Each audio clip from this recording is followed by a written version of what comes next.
Harold Iman, bonsoir. Vous êtes le spécialiste géopolitique pour BFM TV. Qui sont ces cartels exactement? Alors, ces cartels ont apparu il y a une vingtaine d'années. Et il y a des cartels, et à l'intérieur de ces cartels, il y a des bandes. Et parfois, les bandes peuvent changer de cartel, les cartels peuvent changer de lieu.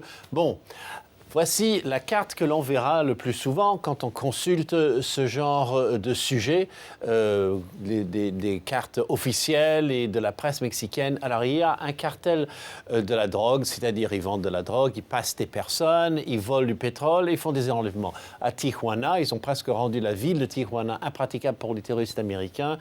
Vous avez les Aztecas qui sont très implantés dans les prisons du Texas aussi, celui de Sinaloa, La Familia, celui du Golfe et les Zetas. Les Zetas sont intéressants parce qu'ils sont formés à la base en 1998 par des anciens commandos qui étaient formés par toutes sortes de formateurs, dont le GIGN.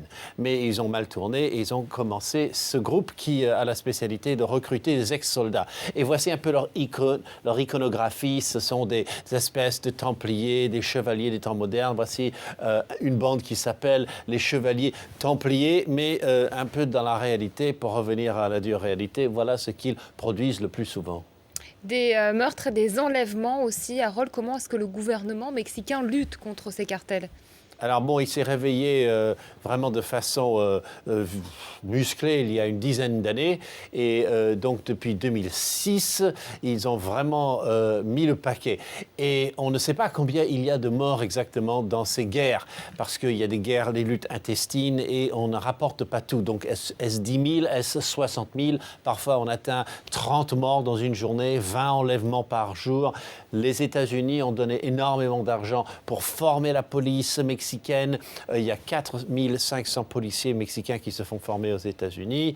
Mais bien sûr, il y a une foule d'abus policiers ou militaires, on devrait dire, puisqu'on a envoyé l'armée dans beaucoup de régions, surtout du Nord. Hein. Et c'était un peu l'idée de Calderón, le président qui vient de finir son mandat. Il était vraiment basé sur le tout répressif. Il a noyé toutes sortes de villes